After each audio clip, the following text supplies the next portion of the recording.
नमस्कार। श्रीमद् वाल्मीकि रामायण अखंड पाठ में स्वागत है आप सबका।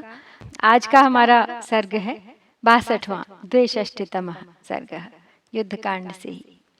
आज के सर्ग में है कुंभकर्ण का रावण के भवन में प्रवेश तथा रावण का राम से भय बताकर उसे शत्रु सेना के विनाश के लिए प्रेरित करना।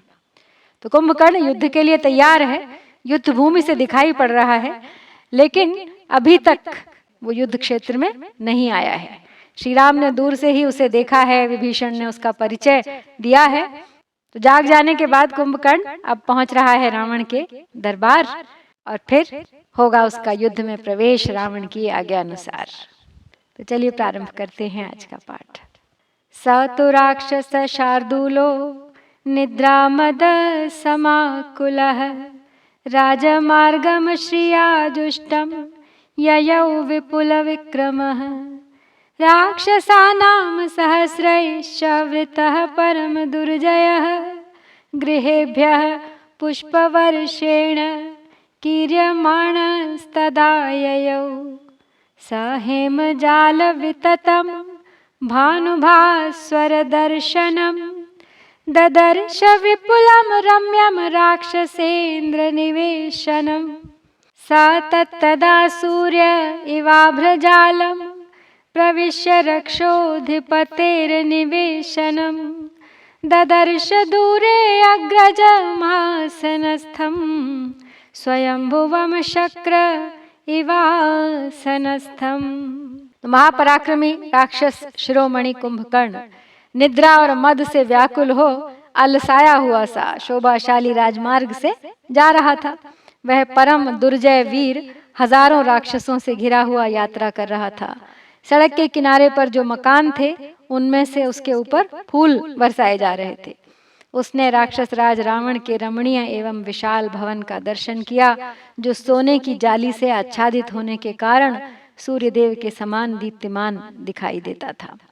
जैसे सूर्य मेघों की घटा में छिप जाएं, उसी प्रकार कुंभकर्ण ने राक्षस राज के महल में प्रवेश किया और सिंहासन पर बैठे हुए अपने भाई को दूर से ही देखा, मानो देवराज इंद्र ने दिव्य कमलासन पर विराजमान स्वयंभू ब्रह्मा का दर्शन किया हो।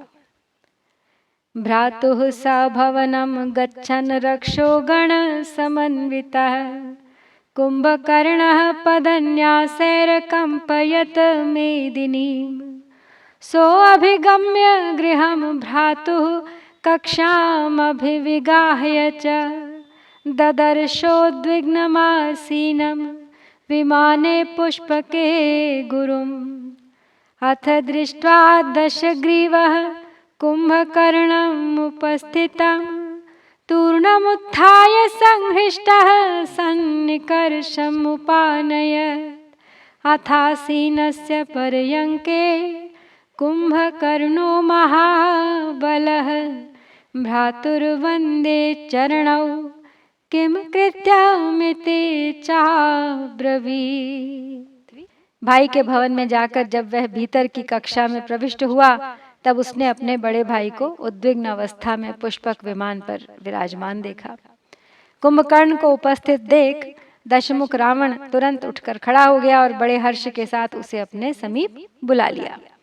महाबली कुंभकर्ण ने सिंहासन पर बैठे हुए अपने भाई के चरणों में प्रणाम किया और पूछा, कौन सा कार्य आ पड़ा है। उत्पत्य चैनम मुदितो रावणम परिशस्वजे सभ्रात्रा संपरिष्वक्तो यथावचाभिनन्दितः कुंभकर्णः शुभम दिव्यम प्रतिपेदे वरासनं स तदासनमाश्रित्य कुंभकर्णो महाबलः संरक्तनयनः क्रोधाद् रावणं वाक्यमब्रवीत् किमर्थम् अहमादृत्य त्वया राजन् प्रबोधितः शंसकस्माद् भयं ते अत्र को वा प्रेतो भविष्यति। भ्रातरं रावणः क्रुद्धं कुंभकर्णम् अवस्थितम् रोषेण परिवृत्ताभ्यां नेत्राभ्यां वाक्यमब्रवीत् अद्य ते सुमहान् कालः शयनस्य महाबल सुषुप्तस्त्वं न जानीषे मम राम कृतं भयम् एष दाशरथे श्रीमान् सुग्रीवसहितो बली समुद्रं लङ्घयित्वा तु मूलं न परिकृन्तति हन्त पश्यस्व लङ्कायां वनान्युपवनानि च सेतुना सुखमागत्य वानरैकार्णवं कृतं ये राक्षसा मुख्यतमाः तास्ते वानरैर्युधि वानराणां क्षयं युद्धे न पश्यामि कथञ्चन न चापि वानरा युद्धे जितपूर्वाः कदाचन। तो रावण ने उछलकर बड़ी प्रसन्नता के साथ कुंभकर्ण को हृदय से लगा लिया और भाई रावण ने उसका आलिंगन करके यथावत स्वरूप अभिनंदन किया। उसके बाद सुंदर दिव्य सिंहासन पर बैठाया और उस आसन पर बैठकर महाबली कुंभकर्ण ने क्रोध से लाल आंखें किए रावण से पूछा, राजन, किस लिए तुमने बड़े आदर के साथ मुझे जगाया है?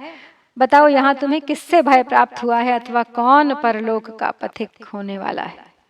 तब रावण अपने पास बैठे हुए कुपित भाई कुंभकर्ण से रोष से चंचल आंखें किए बोला कि हे महाबली वीर, तुम्हारे सोए सोए दीर्घ काल व्यतीत हो गया। तुम गाढ़ निद्रा में निमग्न होने के कारण नहीं जानते कि मुझे राम से भय प्राप्त हुआ है। ये दशरथ कुमार बलवान श्री राम सुग्रीव के साथ समुद्र लांघ कर यहाँ आया है और हमारे कुल का विनाश कर रहा है। हाय, देखो तो सही, समुद्र में पुल बांधकर सुखपूर्वक यहाँ आए हुए वानरों ने लंका के समस्त वनों और उपवनों को एकार्णवमय बना दिया है, उजाड़ दिया है। यहाँ वानर रूपी जल का समुद्र सा लहरा रहा है। हमारे जो मुख्य मुख्य राक्षस वीर थे उन्हें वानरों ने युद्ध में मार डाला है, किंतु रणभूमि में वानरों का संहार होता मुझे किसी तरह दिखाई नहीं दे रहा है। युद्ध में कभी कोई वानर पहले जीते ही नहीं गए हैं। तदेतद्भयमुत्पन्नं त्रायस्वेह महाबल नाशय त्वममिमानद्य तदर्थं बोधितो भवान् सर्वक्षपितकोशं च स त्वमभ्युपपद्य मां त्रायस्वे मां पुरीं लङ्कां बालवृद्धावशेषितां भ्रातुरर्थे महाबाहो कुरु कर्म सुदुष्करं मयैव मनोक्तपूर्वो हि भ्राता कश्चित् परन्तप त्वय्यमस्ति मम च स्नेहः परा संभावना च मे देवासुरेषु युद्धेषु बहुषु राक्षसर्षभ त्वया देवाः प्रतिव्यूह निर्जिताश्चासुरा युधि तदेतत्सर्वमातिष्ठ वीर्यं भीम पराक्रम न हि ते सर्वभूतेषु दृश्यते सदृशो बली कुरुष्व मे प्रिय हितमेतदुत्तमं यथा प्रियं प्रियरणबान्धव प्रिय स्वतेजसा व्यथय सपत्नवाहिनीं शरद्घनं पवन इवोद्यतो महान्। रावण कुंभकर्ण से कहता है कि हे महाबली वीर, इस समय हमारे ऊपर यही भय उपस्थित हुआ है राम की वानर सेना का। तुम इससे हमारी रक्षा करो और आज इन वानरों को नष्ट कर दो, इसीलिए हमने तुम्हें जगाया है। हमारा सारा खजाना खाली हो गया है, अतः मुझ पर अनुग्रह करके तुम इस लंकापुरी की रक्षा करो। अब यहाँ केवल बालक और वृद्ध ही शेष रह गए हैं। तो महाबाहो, तुम अपने इस भाई के लिए अत्यंत दुष्कर पराक्रम करो। परंतप आज से पहले कभी किसी भाई से मैंने ऐसी अनुनय विनय नहीं की थी। तुम्हारे ऊपर मेरा बड़ा स्नेह है और मुझे तुमसे बड़ी आशा है। तो हे राक्षस शिरोमणे, तुमने देवासुर संग्राम के अवसरों पर अनेक बार प्रतिद्वंद्वी का स्थान लेकर रणभूमि में देवताओं और असुरों को भी परास्त किया है। अतः हे भयंकर पराक्रमी वीर, तुम ही यह सारा पराक्रम पूर्ण कार्य संपन्न करो, क्योंकि समस्त प्राणियों में तुम्हारे समान बलवान मुझे दूसरा कोई दिखाई नहीं देता। तुम युद्ध प्रेमी तो हो ही, अपने बंधु बांधवों से भी बहुत प्रेम रखते हो। इस समय तुम मेरा यही प्रिय और उत्तम हित कर दो। अपने तेज से शत्रुओं की सेना को उसी तरह व्यथित कर दो जैसे वेग से उठी हुई प्रचंड वायु शरद ऋतु के बादलों को छिन्न भिन्न कर देती है। तो कुंभकर्ण को अब युद्ध में जाने की आज्ञा मिल गई है रावण से, और अब होगा कुंभकर्ण का युद्ध में सीधे सीधे प्रवेश। और इसके साथ ही हम करते हैं श्री वाल्मीकि निर्मित आर्ष रामायण आदि काव्य के युद्ध कांड में 62वां सर्ग पूर्ण। इत्यार्षे श्रीमद् रामायणे वाल्मीकीये आदि काव्ये युद्ध कांडे 62तमः सर्गः। ओम श्री सीतारामचंद्राभ्याम